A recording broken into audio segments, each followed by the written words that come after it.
tulungan, walang kupas na kaugalian. Tatag at tibay, sinasabuhay, galak sa puso ay walang kapantay. Panahon na naman ang brigada, pabigisin lakas at diwa. Tara na brigada na, brigada, eskwela, magkaisa sama-sama. Brigada, eskwela, salin na buong barkada. Brigada, eskwela, kilos na pagbayanihan na. Ikaw ako, tayong lahat, hawak kamay, sabay-sabay, kapit-bisig, buong bayan. Tara na, kumilos na. Tulong-tulong sa pagsulong, hatid na kalidad sa edukasyon. Sa kabataan, saya at dunong, buong madla sabay na aahon. Panahon na naman ng brigada, pabigisin lakas at diwa. Tara na brigada na, brigada, eskwela, magkaisa sama-sama. Brigada, eskwela, salin na buong barkada. Brigada, eskwela, kilos na magbayanihan na. Brigada, eskwela, kilos na magbayanihan na. Brigada, magbayanihan na. Magbayanihan na. Good morning to all. Welcome again, districts of Cauayan 1, Cauayan 2, and Hinubaan. This is our third day webinar, and we will be tackling the school-based feeding program, milk feeding component forms. To start, let us bow down our heads as we lead you in prayer.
This is day 3 and I will turn over you now to Ma'am Catrice Sabrine. Okay, so the difference will be something like online kita, and there will be some interpretation later on that we need to do para lamang gid makita kung paano naton i-monitor ang aton nga SBFP beneficiaries. So sa una, because may ara kita face-to-face, then we do it attendance every day. Titingnan talaga natin kung ano ang kanilang mga reactions, and then we will be sending reports at the end na o kung kailan natin needed, or i-call up lang natin siya if needed siya. But by this time po, it will be different dahil hindi natin nakikita ang mga bata, hindi rin natin sila nasusubaybayan in every day of their feeding days. So the monitoring would be quite different. So magiging online siya, and most of the basis of this are datas. Okay? So napaka-importante po ng data natin dahil pag wala tayong data, wala po tayong i-interpret for policy formation and policy recommendation kung paano naton panami pagid ang aton nga SBFP. So that's why kung mag-monitoring po kami mga moms, ayan, di ba? Diin ang Form 1, diin ang Form 2, 3, 4, 5, 6, 7, 8, 9, 10, 11, 12. Kadamo, gali? Okay, so there will be different forms that we will be using specific to the school, to the monitors, and of course, sa focal person to interpret ng ating mga ginahimo through reportings. Okay, sisimulan po natin siya sa Form 1. Nakikita po ba ang Form 1? Yes, okay. So this is the Form 1 po natin. And just to inform lang po everyone na wala po tayong kukunin na hard copy sa Division Office. Lahat po ng mga forms natin ay nasa inyo po yung hard copy nito. Ayan, for the preparation. Lahat po ay gagawin po natin online, which means po, isi-send po natin siya through our internet. So, di ba dati, on our first implementation, medyo hard copies tayo lahat. Yan, natatabunan tayo ng napakaraming forms. But this time po, gagawin po natin siyang online submission. At ang Form 1 po natin, which we are very more familiar, kaya ito po ang lagi nating ginagawa, very first thing, bago po tayo mag-implement ang ating beneficiary. So, master listing po ang SBFP Form 1. Mga ma'am, ito po ha, this is in the school level. Okay, so ang Form 1 po natin ay nasa school lamang. Which means po, dapat po ay naka-intact siya sa school. Kumpleto po dapat ang pangalan, sex, grade, section, birth date po, weighing, age, hanggang po dito tayo sa deworm ba or may consent. Ayan po ma'am ha, dito pa lang po sa Form 1, yan ang difference natin sa ating 2019 na format for the mill. Okay po? Huwag po kayong kumuha ng form before dahil wala po yan siyang consent for milk. Tama po ba? Yan. Ito po ang idinagdag. This was added for the milk. Again, scanning is very important po. Pag hindi po natin ito na-scan, ang bata, hindi po natin alam kung okay ba siya sa gatas o hindi. Okay po? Ayan. So, dapat po lahat sana ay yes. Dahil pag hindi yan siya yes, ay hindi mo siya beneficiary kasi hindi siya iinom. Tama po ba? Ayan. At yan po ay prepared by ating feeding focal person. So, si ma'am feeding po ang gagawa. Siya po ang magsasign at i-approve ng school head. Intact po ito sa school.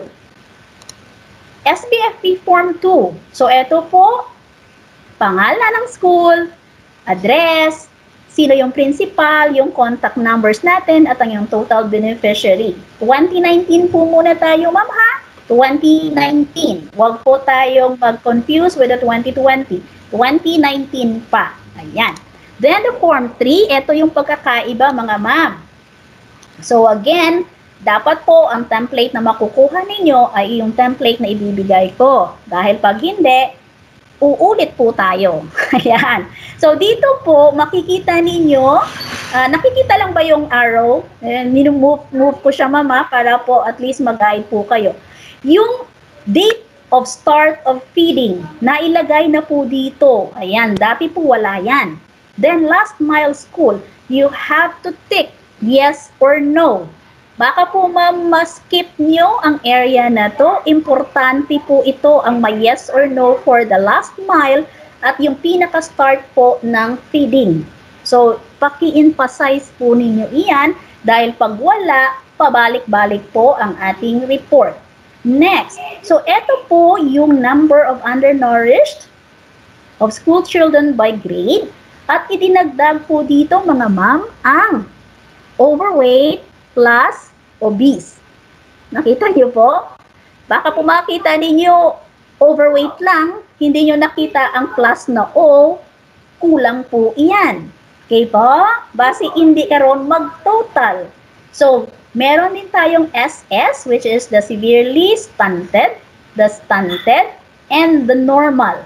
Nakita po natin per grade, kinder, grade 1, 2, hanggang grade 6. Yan po ang primary. Yan ma'am ha, primary beneficiary. Now, dahil po nagkaroon po ng additional at may sobra po tayo or nag-replace po tayo, so meron tayong other na option na ilalagay. Hindi siya severely wasted, hindi siya wasted, but most probably nandito siya sa mga at risk. Uunahin natin ang at risk. Ayun, may nagtanong the last time, no? Ano ba yung pagkakasunod-sunod? Actually, hindi naman po talaga kailangan na ipagkakasunod-sunod siya na on this. Na kailangan unahin ko muna si at risk, unahin ko muna si stunted, unahin ko si indigent or yung mga IPs.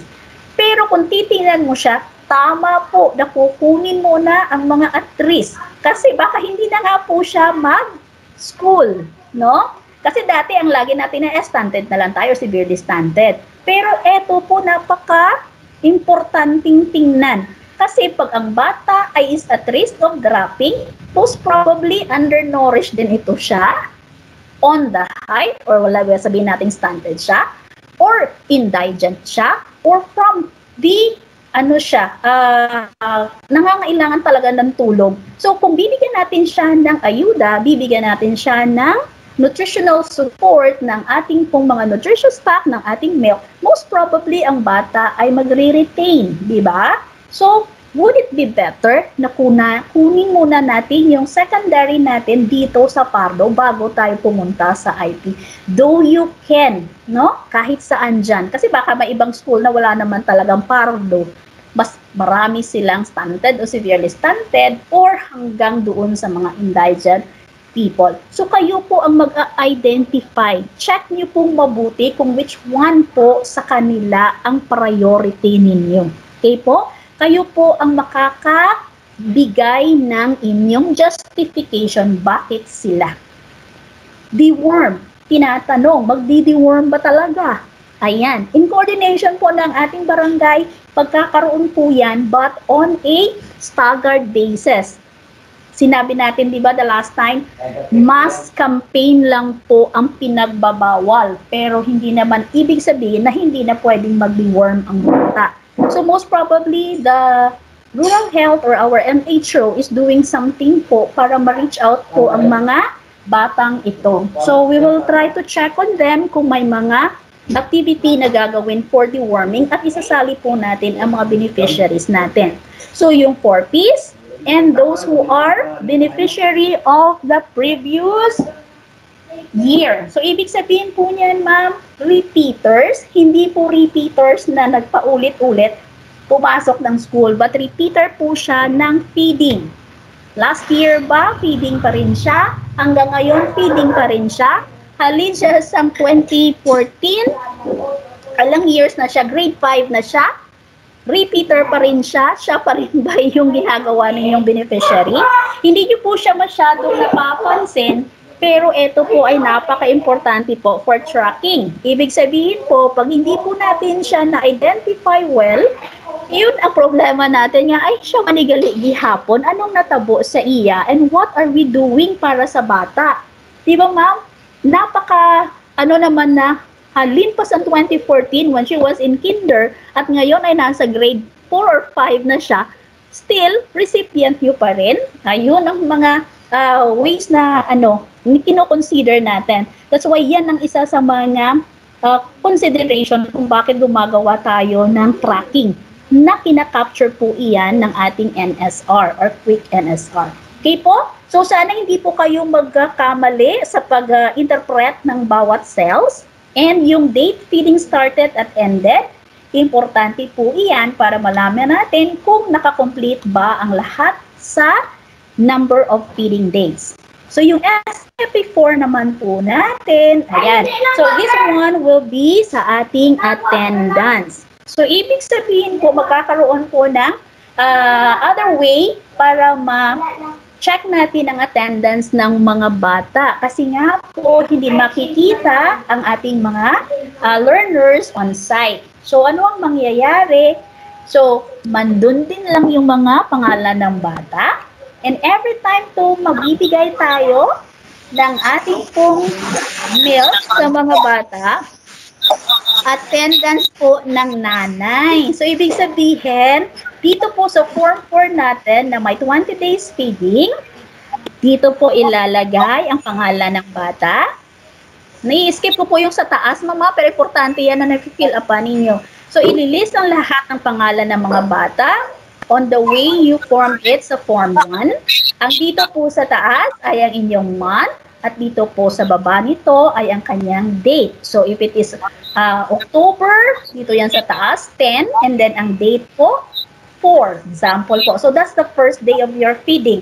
So, at the end po, pwede po tayong gumawa ng mga column na 8 para makita po natin sa delivery kung sino ang kumuha. So, you can check dito as good na yan na attendance ng bata kinuha ng nanay. So, para may proof lang kayo na talagang naibigay siya sa bata. Kasi pag walang nanay na kumuha, so ibig sabihin, hindi po naka-feed ang bata. Tama po ba?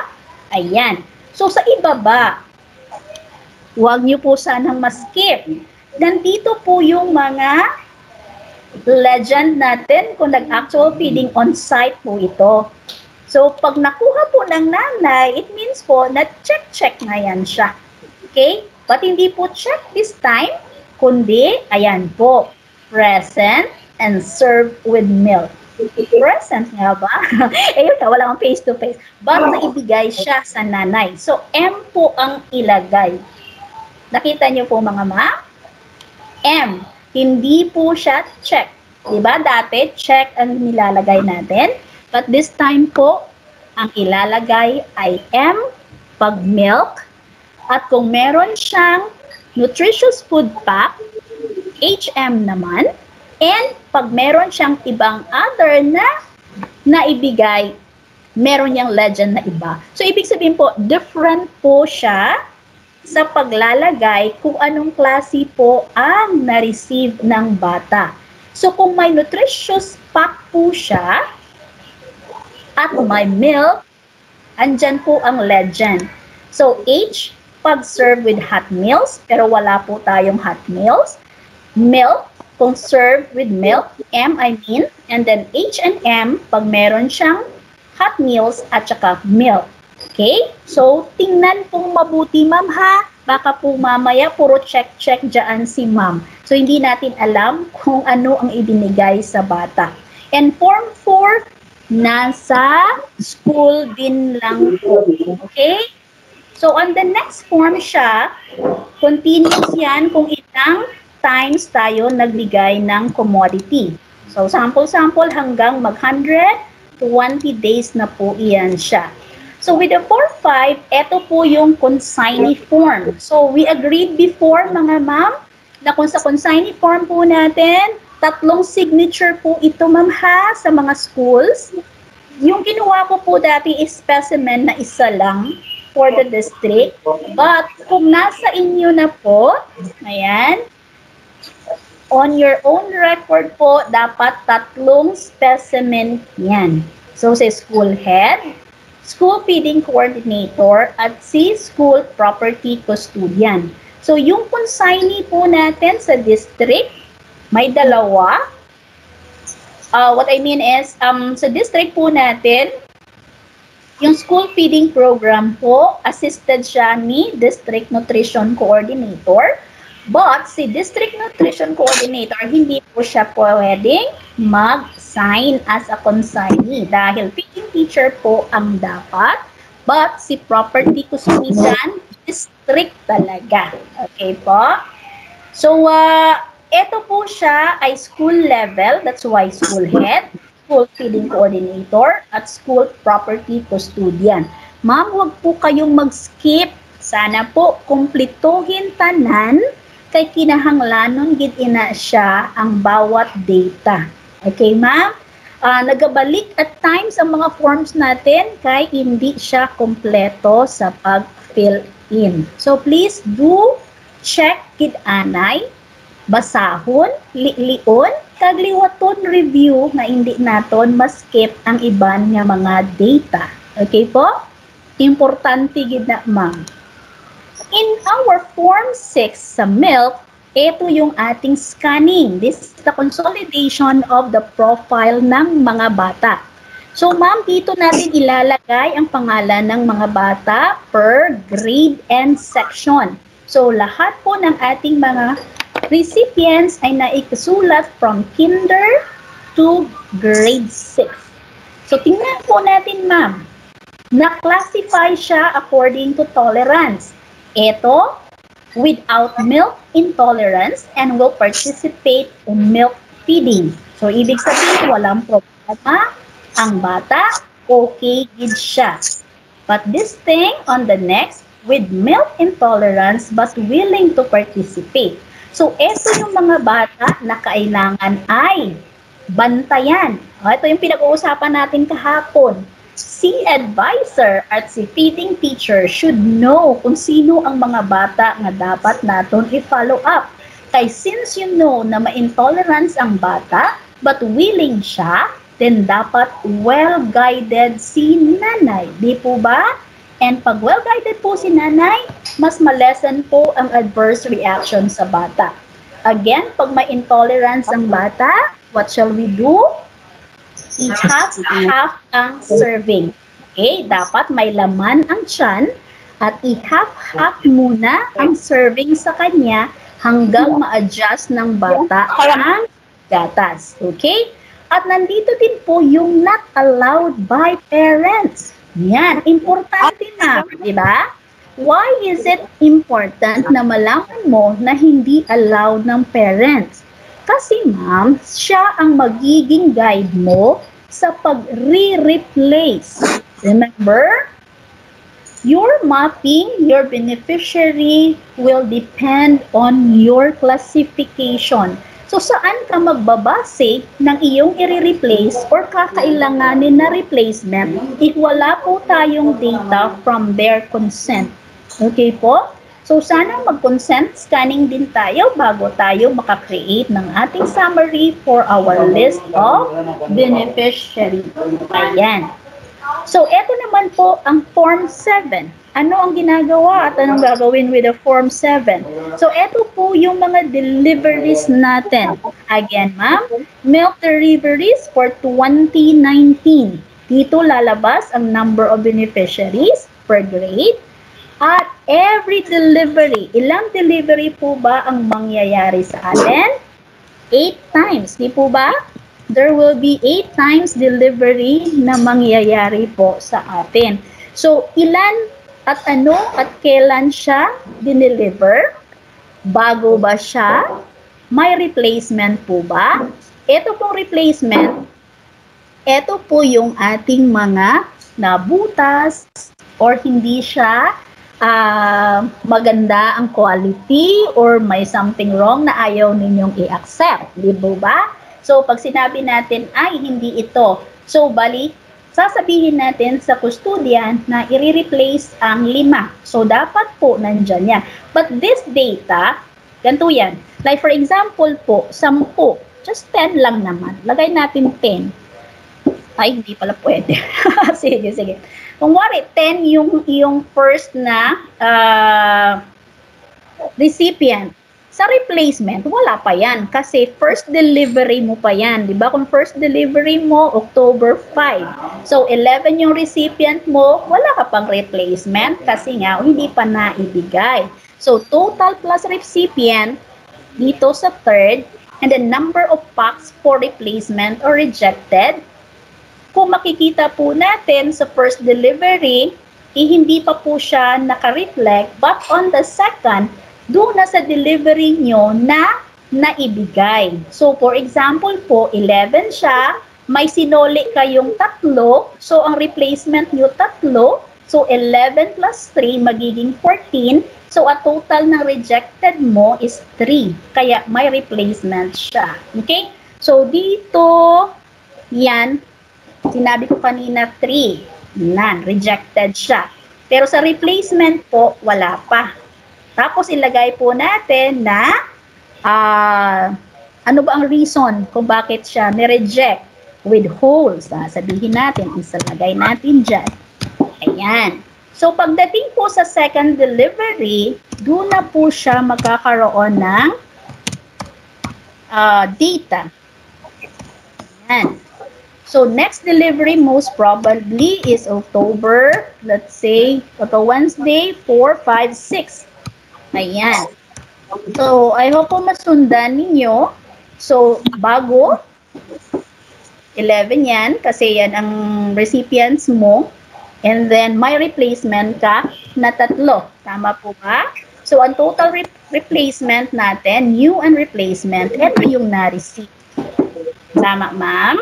Ayan. So, dito ba may na-reject pa tayo? Kung wala naman at goods na, then okay na yan siya. So, 0 na siya. And then, okay na.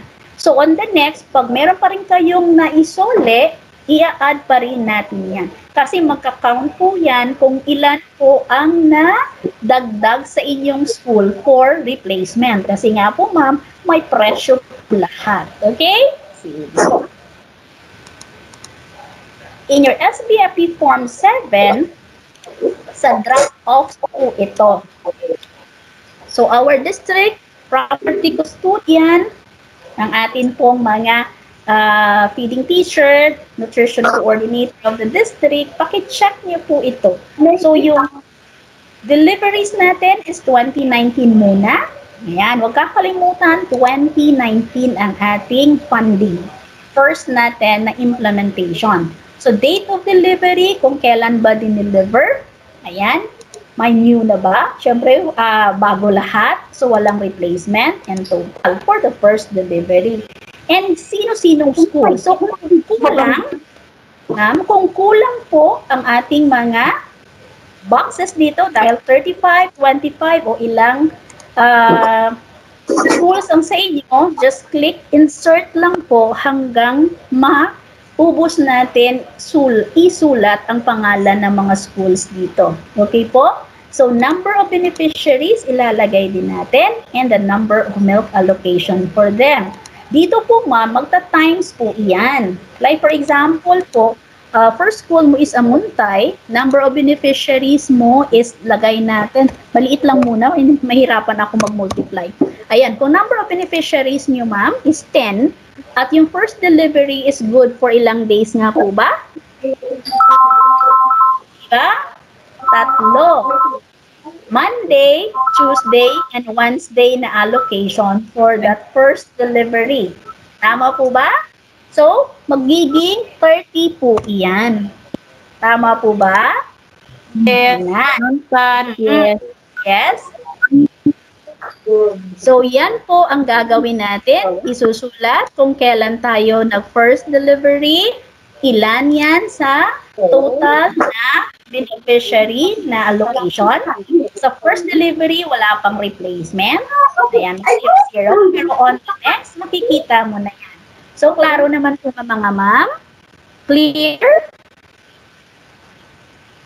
Hanggang sa matapos po natin ang ating, ayan, on the second delivery, hanggang third, hanggang fourth, pababa na po yan. Okay? So, bago po tayo mag-fill in, siguraduhin po natin na tama po ang number of schools per drop-off. Ayan. So, prepared by feeding coordinator, approved by the school head. And with our Form 8, ito naman po ang ating quarterly report. Bakit may quarterly report? Ma'am, by this time, hindi siya actually quarterly. Gagawin po siya ng monthly. So, kung makikita niyo po dito, sa first cell natin is school. Number of SPO sa school, kung ilang school tayo on the district. So, magiging district po ito. And then the target beneficiary for each of those. Pero mas maganda siya, ma'am, dahil school level po siya. So, ang school po ang ilalagay natin. So, ilang school ba si ma'am? Sa district, di ba? So, magiging, district po siya kung lahat ay nandyan ang school. Pero kung school level siya, isa lang ginadaan siya. Si school lang gid. Okay? So, si Amuntay, for example, elementary school, yan, 1 lang siya kasi report niya lang to. Target of beneficiary, ayan, and then yung actual, usually, ang target at actual ay pareho. Ayan. And then, yung ating percentage, SBFB school to the number of school. Ayan. Paano ba ginagawa yung percentage na yan? 100% yan. Kasi yung total target mo at saka yung actual mo ay nakuha mo ng 100%. So, status of implementation, completed ba to for that month? For ilang araw na ba? So, on a monthly basis, ilan na ang natapos? So, like for example, kung sa month of October tayo nag-start at may 5 lang na feeding days, gawin nating 5 feeding days. So, parang siya, reporting mo siya progressively. Okay po? So, pag tinanong po natin for October, example, yung gawin natin. October siya. Ay, sorry. Nasa bang date dito? O, basta pag hiningi po siya, pag sabig natin, for the month of October po, ma'am, please submit your report. So, lalabas lang po dito, yung status of implementation natin is how many feeding days na po kayo. Okay? So, kung ilang araw pa lang ang inyong na-implement, amo pa lang nada siya ang inyong maibutangan number. So, ang amount allocated nyo, pila ang na-download at na-receive, at inuna yung status of downloading. Actually po, this is all downloaded dahil na-receive nyo po. At disbursed yan pag ang inyo po, ma'am, nga delivery receipt ay naka-intact. So, ibig sabihin po, each of the deliveries po ay eto po ang inyong i-fill inan. So, ibig sabihin, ma'am, pag delivered po sa inyo, naka-intact yung inyong delivery receipt, go with the liquidation na sana yon. But we will see kung tatapusin talaga muna natin ang 20 days bago tayo gumawa ng quarterly report. We will update po sa inyo kung anong scheme ang gagawin natin kasi magdedepende yan, ma'am, sa first day of implementation. So, pag 20 days lang naman siya, maaari na natin gawin na isang reporting na lang. So, lalabas na lahat dyan na madidisburse mo kung maibalik mo lahat ang mga delivery receipt sa division office at ibig sabihin yan, liquidated yan kasi kompleto. Okay po? Pag hindi po na ninyo na kompleto, nawala ni ma'am yung isang resibo, hindi siya nag-total doon sa number allocation expected. So, mawawalan po tayo ng support kung yan ba ay maliliquidate or hindi. So, better keep gid ang aton nga mga delivery receipts. Okay po? So, yan lang naman po ang para sa school. At pagdating po ng district, medyo may ibang way lang po.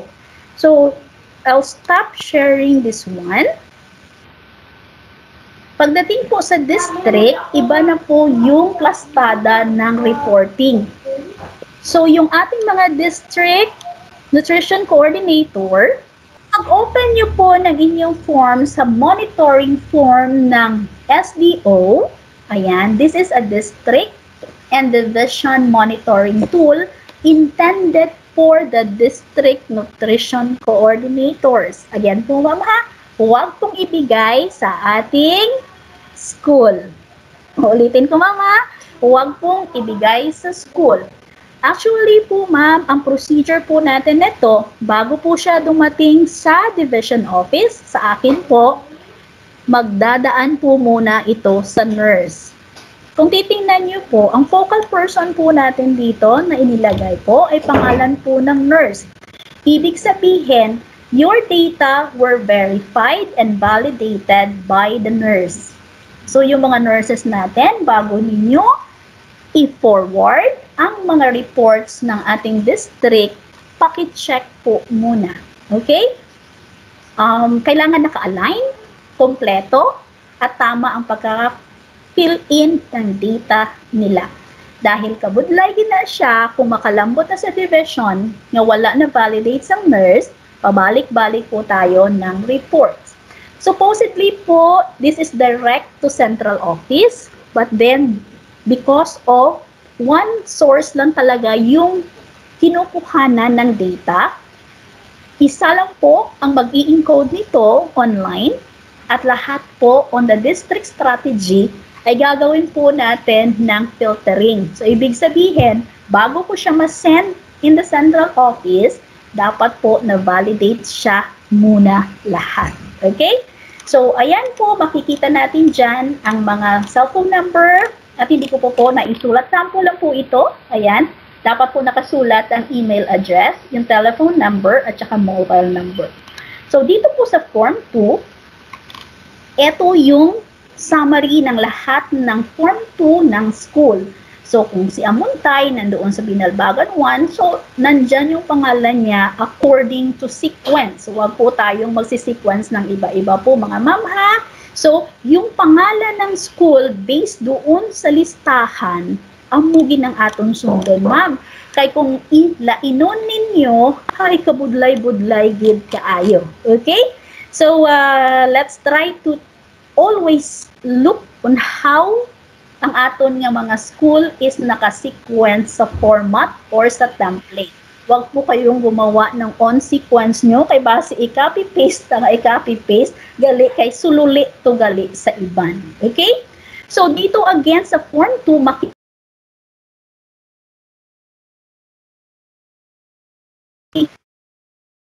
but then, eto pong 2020, iba po siya. So, nire-reflect ko lang po, ma'am, kung ano ang magiging difference later. So, sa pinaka-form po ng 2019 lang yung makikita natin. And sa 2020, ina-advance ko lang po. So, makikita naman natin sa 2020 form yung total beneficiary ng 2020, which is may idinagdag na iba. Okay po? So, pinag-uusapan natin kung paano ba kukunin ang beneficiaries later ng dalawang component. Two components of the 2020 SBFP is dalawa. Okay, ma'am? Nutritious food pack, which cost around 20 pesos. 18 pesos po yung commodity at 2 pesos for the operational expenses. Check niyo po, ha? Sa milk, wala po siyang operational cost. Lahat po ay gatas lang. Pero, sa nutritious food pack, meron po yan. So, paano ba natin nakukuha? This is just a sample, ma'am, ha? Ito yung lagi nating medyo nagkakaproblema. Kung paano ba na-come up at na-double siya pagdating sa 2020. Kung titingnan natin sa sample natin, ma'am, kukunin natin yung SBFP natin na recipient from kinder to grade 6. This was your last year, example for Amuntay. So, bin-break down ko siya from kinder to grade 6. At syempre, nag-total siya sa 23, which is example, is yung kanyang total beneficiary for 2019. Tama po ba? Pagdating sa pag-counting natin sa milk, ayan, milk na po siya. At ngayon lang po, magsa-start October, ang kanilang feeding. Wala na si grade 6. Ayan, si 11, nawala. Saan dadalhin si 11? Dadalhin siya sa kinder. Tama po ba? And si kinder, magiging grade 1. Grade 1, grade 2, grade 3, hanggang sa dumating ng grade 6. So, nag-move tayo, no? Clockwise. So, still, Total niya ay 83 pa rin. Now, ano ang sabi natin kahapon? I-scan natin ito sila. We will be classifying them. So, meron ba among them ang nag-refuse ng milk? Di ba magbibigay tayo ng consent? Nakita natin, syempre sa kinder wala. Sa grade 1, meron. Example, ay may 5 na umayaw. Ang grade 2 hanggang sa grade 6 may umayaw. At meron din na hindi na nag-enroll. Ay wala na sila. Hindi na sila makita. Ano ang gagawin? So magma-minus tayo. So kung i-add po natin lahat, ilan ang i-replace natin? Ito total po natin si refused at si enrolled. Ito po ang gag-guide sa atin na ay meron tayong 31 na magiging recipient na bago. So, from the 2019 na SBFP, meron tayong i-replace na 31. So, saan natin siya kukunin? Kukunin natin siya or idadagdag natin siya sa Kinder. Kinder. Yay! Very good. So, si Kinder natin, ayan, yung number niya na galing sa grade 6 na 11, ay dadagdagan natin siya ng 31 na replacement. Nag-total siya ng 42 by this time. But, paano na lang po ma'am kung ang aking enrollment sa kinder ay maliit? 40 na lang po siya ma'am. So, may kulang ako. So, ang 40 na to, mababawasan ng 2. So, saan ko kukunin? Grade 1. So, hahanap tayo sa grade 1. So, idadagdag natin siya sa Grade 1. Yay! Galing natin! Ayan. So, si 40 lang siya kasi 40 lang yung kinder. Tapos, hahanap po tayo dyan. Uunahin natin si grade 1, si grade 2, si grade 3 based sa pardo. Ayan. Sinong at risk? Meron bang mga bata from grade 1 to grade 6 na at risk? Ayan, hanapin niyo po sila ma'am. Kung nasa grade 1 siya, idagdag natin dito. Isa.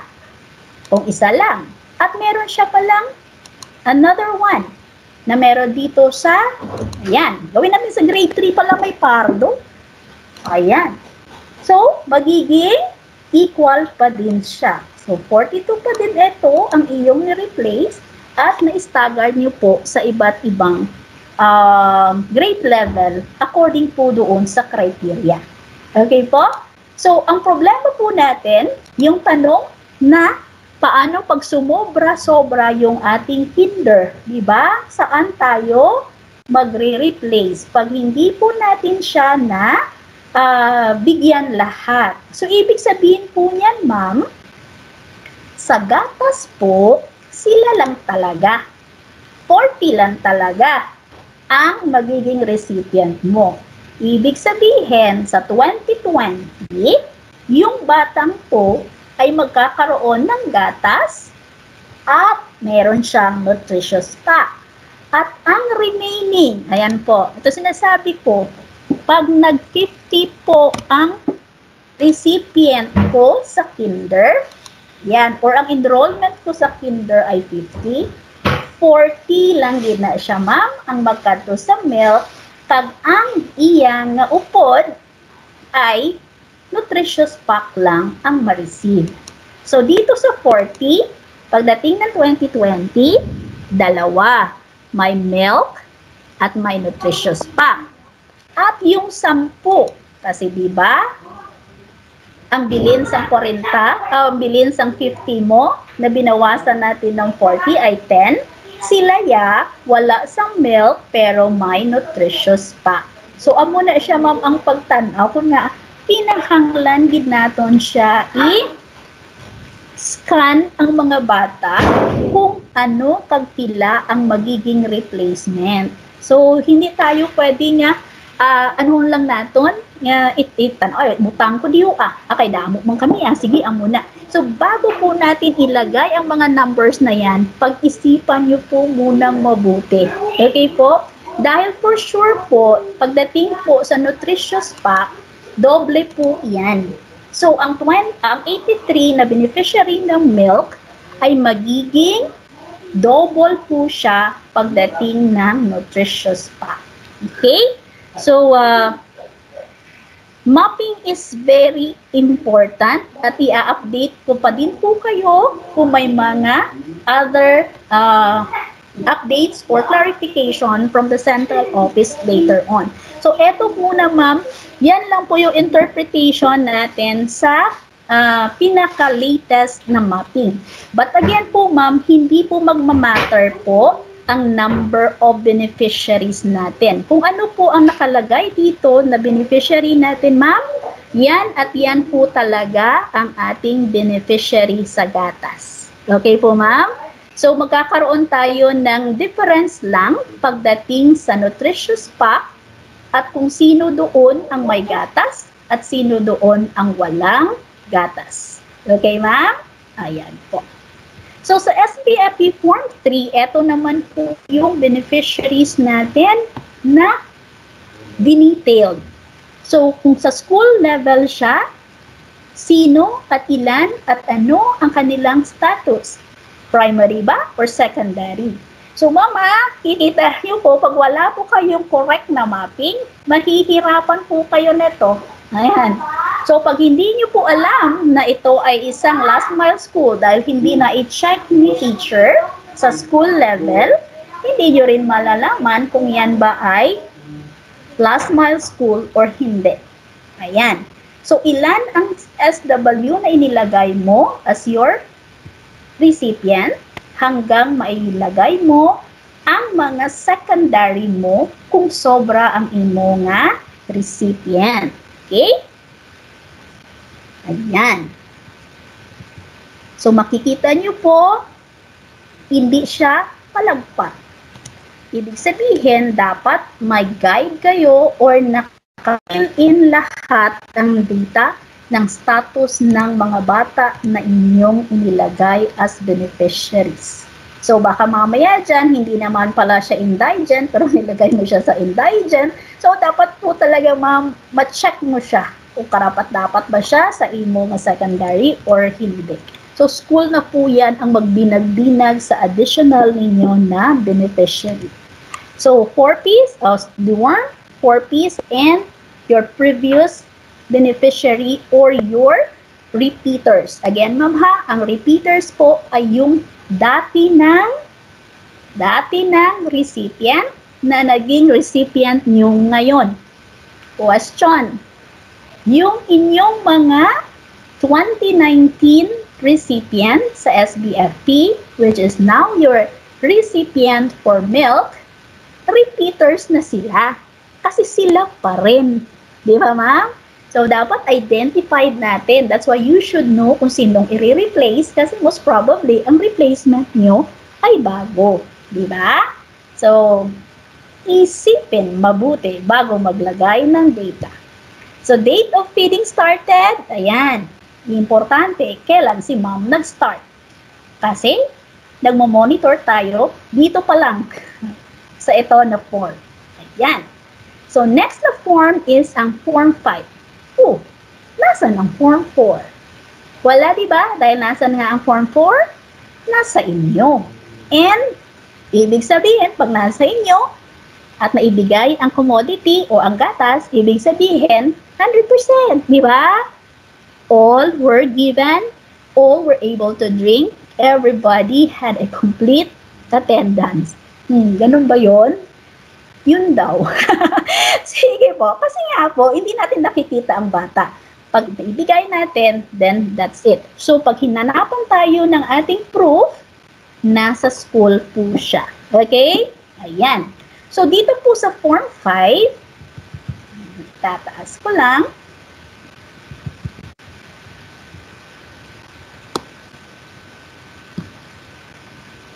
So, eto yung ating district na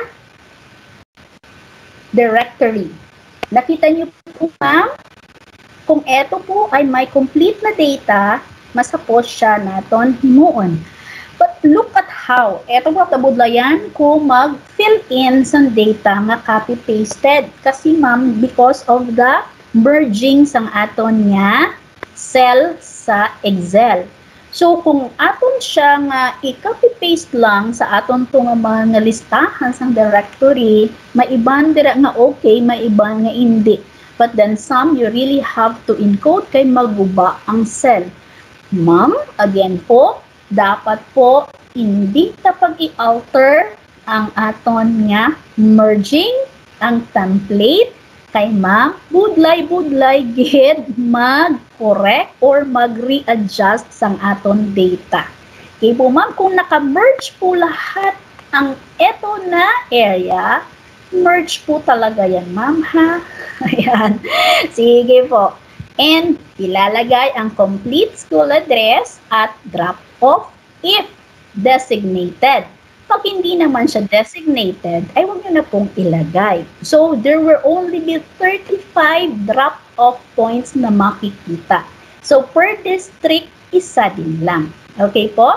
And means of transportation for milk. Alam na alam nyo yan. Ano ba ang mode of transportation? Paano siya nakarating ang gatas sa inyong school? So, we have list of that. Makikita nyo yan tomorrow sa logistics natin.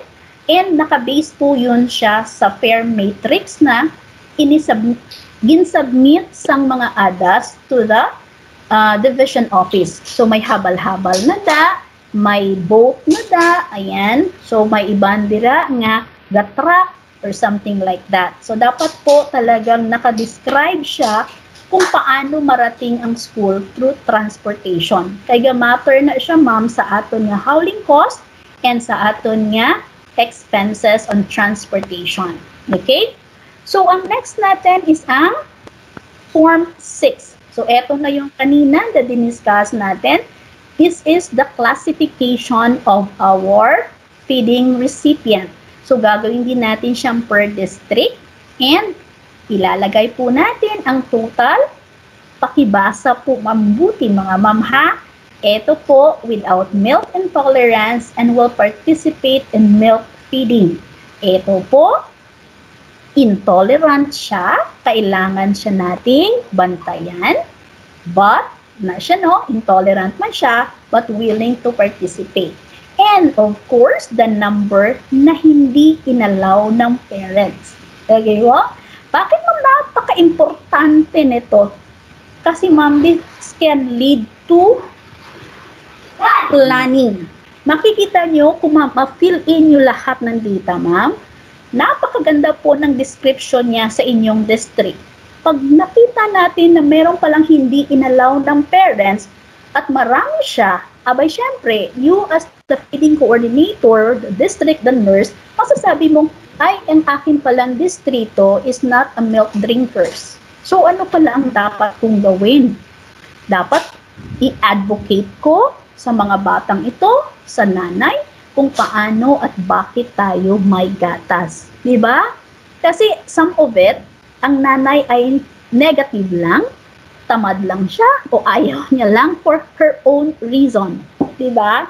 But once na matalk natin si nanay, most probably nag-change ang mind o based on experience yan. So, sana po ma-interpret natin properly ang aton data. Kung makita natin nga intolerant but willing, then take precaution among these learners kung sino na sila. Diba? Balantayan. So, alam natin, kahit hindi natin nakikita ang mga bata, pero alam natin kung ano ang sitwasyon nila. Diba? Ayan. Kaya hindi ako masyadong before with numbers, pero when you are in planning and in policy making, napakaganda pala ng numbers. No? It really matters a lot. And for the Form 3 natin, napansin nyo ma'am, yung Form 3 natin ay dalawa. Before and after. So, eto siya ma-fill in natin to pagkatapos lang ng feeding.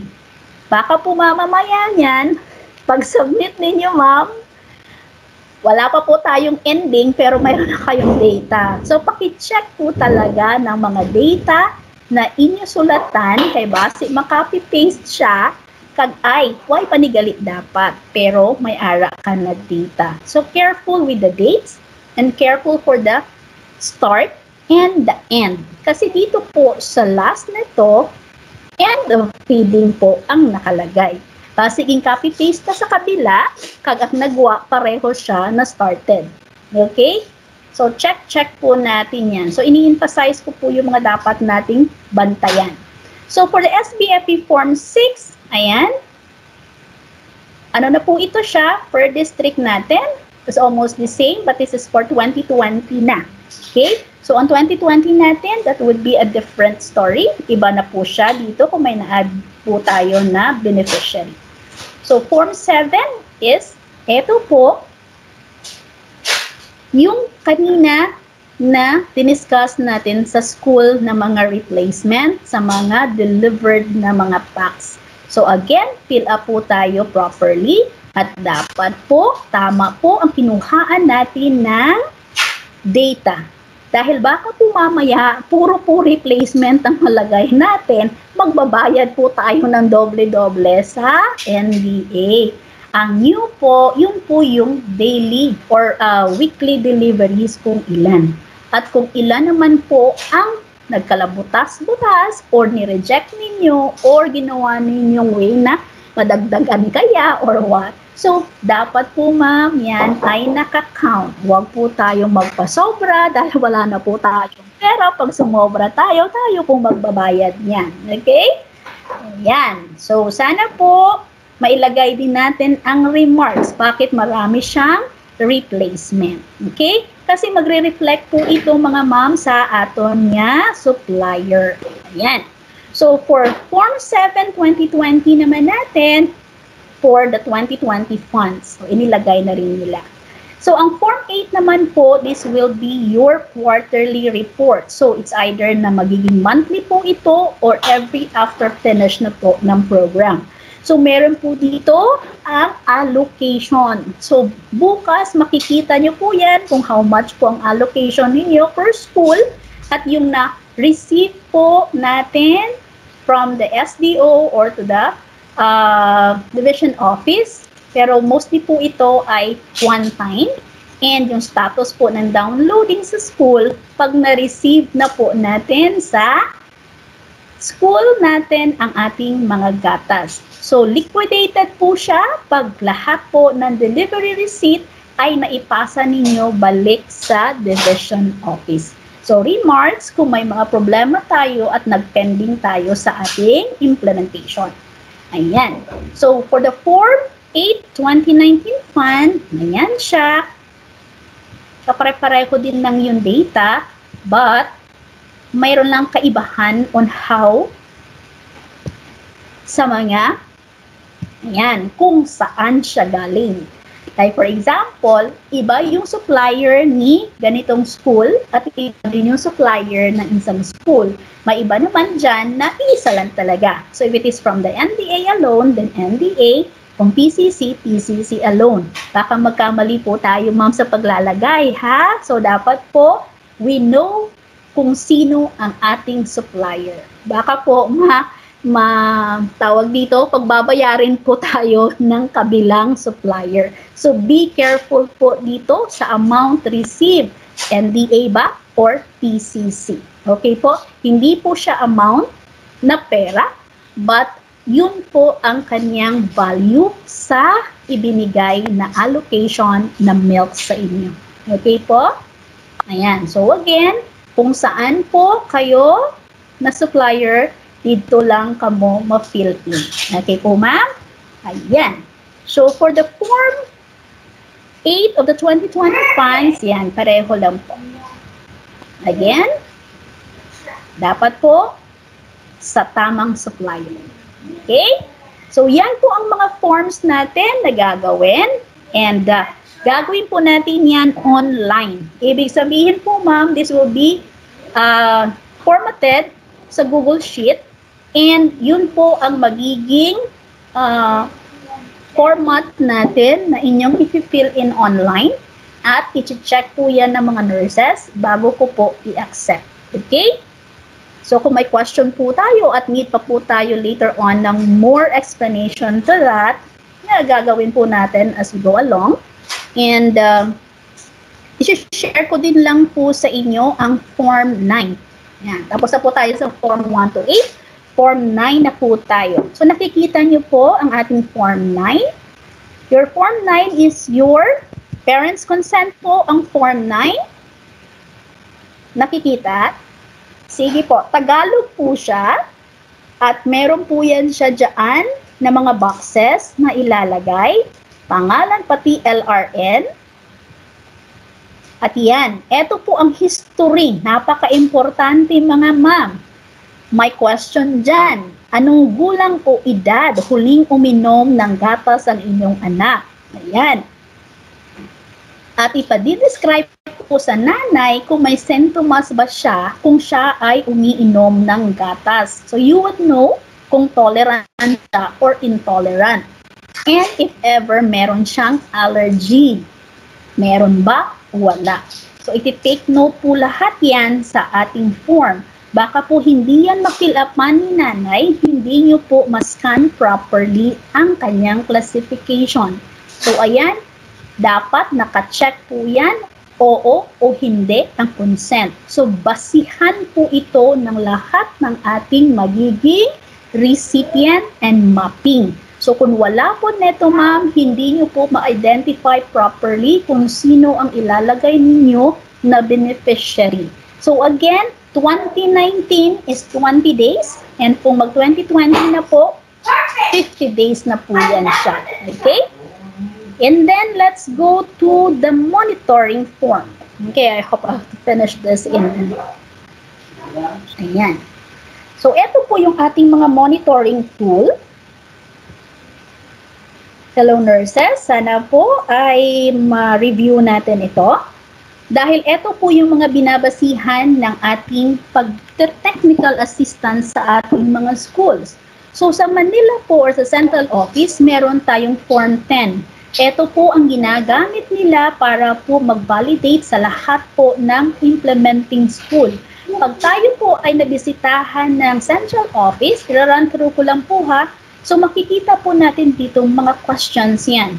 Yung mga validators po natin is kabisado po ito at tawag dito, minimemorize yan nila. Hindi sila nagdadala ng monitoring tool but then they know exactly kung ano yung mga itatanong nila.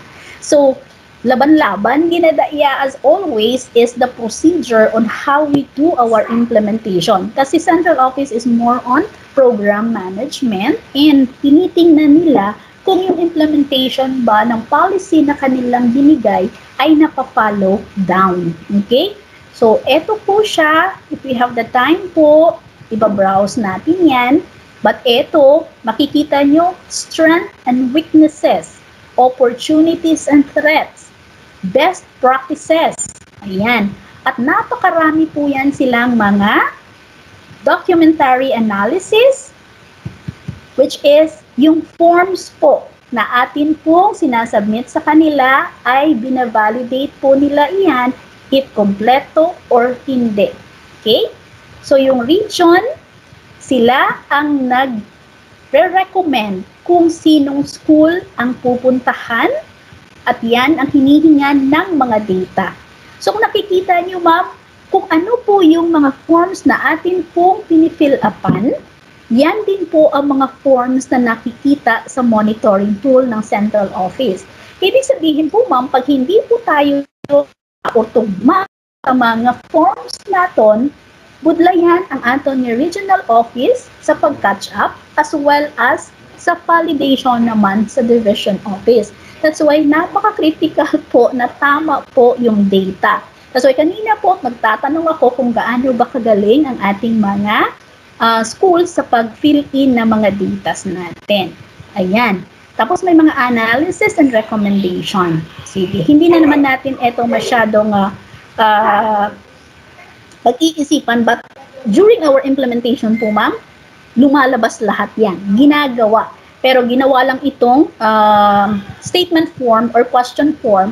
Pero actually, kung ano po yung implementing guidelines natin, Yan at yan din po ang lumalabas na mga questions sa central office at regional office. So pagdating po dito natin, so ibababa ko lang. So ang form na ginagamit po natin para po sa school, ayan. So yung mga documents natin, ma'am, nakita niyo po.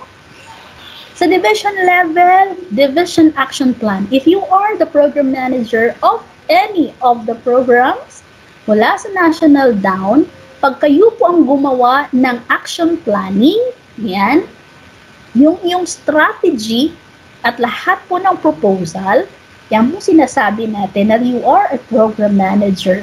Okay? So, financial plan, school and financial plan, cycle menu kung tayo po sa nutritious food pack or sa regular, at yung ating pong mga fund transfer. Yan. At yung mga hinihingi nating mga forms mula sa schools. So by this time, dapat po lahat po yan ay naka-online. Okay po? At lahat po ng nurses natin, being the focal for their district, dapat po intact po lahat iyan dahil one time lang po ang hingian, dapat kompleto po ang ating data. Yun ang ating Form 10 from the central office, Form 11 sa regional, and Form 12, ito na po ang school. So, kung ang po ang imo-monitor, division monitors po ito po yung mga nurses natin. So, simplified. Kung nakita na yun, hindi na po tayo gagamit ng iba pang mga tools except for this. So, kung magbibisita po ang nurse sa inyong school, ready na po sana lahat yan. Okay? So, yung school natin, yung date natin, beneficiaries natin, nakatotal po together with the severely wasted and wasted. Magkaiba po ito, ma'am, doon sa forms or monitoring forms na dinadala namin before. Dito po na area, ang nutritional assessment, nag-iiba siya. So, kung very po kayo sa mga monitoring tool natin, mako-compare nyo yan siya. Though yung iba is almost the same, yan, schoolwork and financial plan during sa ating mga what we call this one, purchases or procurement on the school level. So, ma'am, pag milk po, yan, nurses, pag milk ang ato niya gina-monitor, wala po yan siyang schoolwork and financial plan, ha? At wala din yan siyang cycle menu, at wala din yan siyang PPMP. Sinasabi ko lang yan kasi base karon pagkakita ta sa monitoring tool nga maubra ta, may mga check na dyan or may mga data when actually gatas po ang minomonitor. So lahat po ng ito to the funding ay nasa division office level yan. So magsisimula tayo sa orientation. Gatas pong pinag-uusapan, ha, hindi po iba. So, orientation, naka-orient ba tayo? Paano? Ginawa natin na strategy. Kung meron ba tayong partnership, kung nagkaroon ba tayo ng magandang support from our LGU, ayan, nakabili ba tayo ng mga iba't ibang gamit na kakailanganin natin? So, ilalagay natin dyan as part of our best practices. So, tingnan nyo po, may mga item dito na hindi siya applicable sa gatas, pero nandyan po siya. Kaya careful po kung ano po ang ating sinusulatan. And this one, development of health and nutrition values, ito yung tinitingnan natin ng mga rules natin na nasa guidelines. Di po ba? And washing prayer, good hygiene, and the complementary activities that we do. Hindi natin nakikita yung iba, pero yung iba dito ay nandyan. And pag tinatanong po natin, good practices po ba siya? Ayan. Yun yung tinatanong lagi. Ano ang best practices ng school niyo, ma'am? Lagi kong sinasabi, ay, nagpa-proper hand washing kami, nagpipray kami. Again po, ma'am, para po sa akin, those are requirements. Dapat po sinusunod yan. Pag tinanong po kayo kung ano yung best practice, wala po dito yan. But, what have you done para ma-strengthen mo siya? Diba? So, pagdating na sa tinatawag nating development of health and nutrition values, ano ang ginawa mo, ma'am, para ma-strategize mo ang pagpa-implement niyan? Okay? what was your best practice? Oh, best practice would say, ay ma'am, gumawa kami ng IEC material. O, di ba? Para ipakita sa mga bata nga, this is how you wash your hands. Yan. That is a best practice. Pero pag sinabi mo sa akin na proper hand washing, ma'am, nagpipray kami, hindi po yan siya kasama sa best practice. It is a guideline or a procedure po yan. Okay? So, dyan po yan siya dapat i-try natin na ilagay ng tama. And the issues and concern, yan po, wag po tayo tawag dito, hindi po lahat ng magaganda, hindi po lahat ay, hindi ko sinasabi na puro maganda ang ilagay. Gusto po rin namin sana makita kung ano ang maaari naming ibigay na technical assistance sa inyo, no? So dito gagawa tayo ng guidance. Ibig sabihin, ma'am, hindi po lahat ng sinusulat namin ay issue na, kundi it's a way of, ito yung babalikan namin para at least po ay mag-guide kayo. So yung ating mga nurses as a monitors, hindi kailangan na, okay, mali ang nakikita, kundi ano ba at saan ba tayo pwedeng pumasok para matagaan sila sa technical assistance. Yun. Okay, concern natin. Bakit atin concern as a monitors? Pag-visit natin, ay, si ma'am hindi nakaganito. Ano kaya naging problema niya? Okay? Hindi dahil, ay ma'am, anak mo kani, ay away kani, no. Ma'am, ano kaya naging problem at na-issue ata ang hindi natin pagkaganito? So, yung the way we look at the program, dito po ay nag-help po tayo pag hindi naghahanap ng problema o kamalian ng implementation, but on how or gagawa po tayo ng way na mas maintindihan ang ating mga school kung paano natin sila ma-assist. Okay po? Ayan. Those are our forms for the milk program for 2019 and 2020. And gusto ko din lang pong i-share mga ma'am na dahil po ang program po ng SBFP ay napaka expensive, sabihin natin, mahal talaga siya now na we are in pandemic.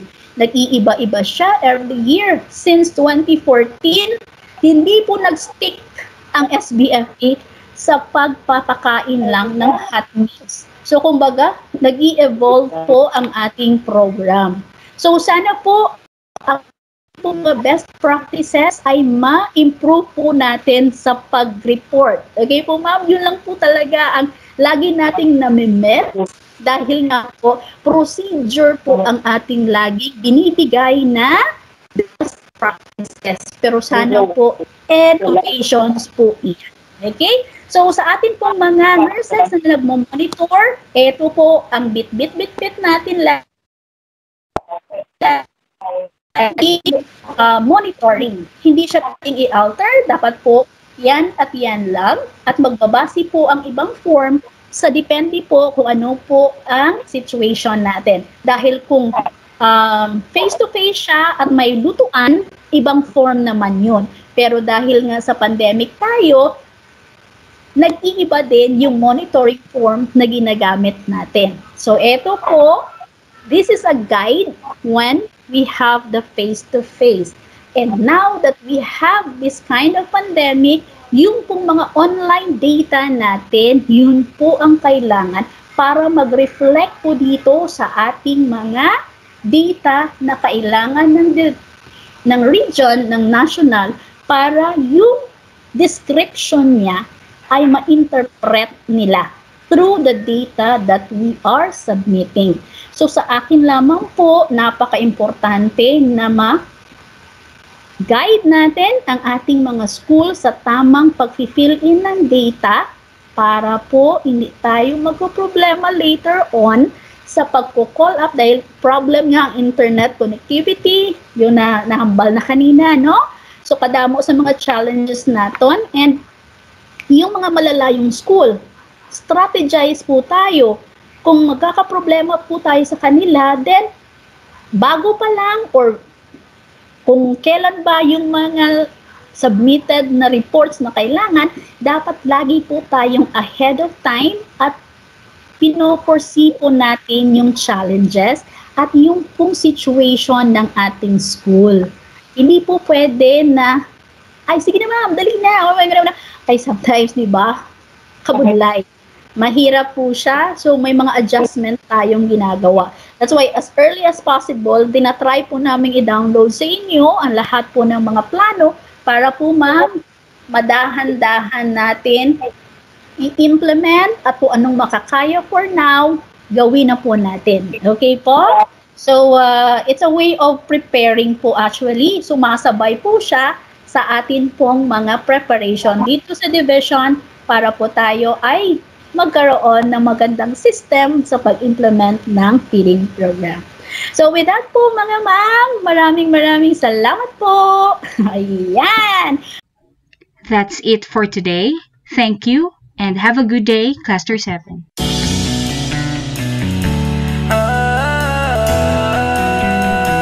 Magbayanihan na, magbayanihan na, bayanihan, pagtutulungan, walang kupas na kaugalian, tatag at tibay, sinasabuhay, galak sa puso ay walang kapantay. Panahon na naman ang brigada, pabigisin lakas at diwa. Tara na brigada na, brigada, eskwela, magkaisa sama-sama. Brigada, eskwela, salin na buong barkada. Brigada, eskwela, kilos na, pagbayanihan na.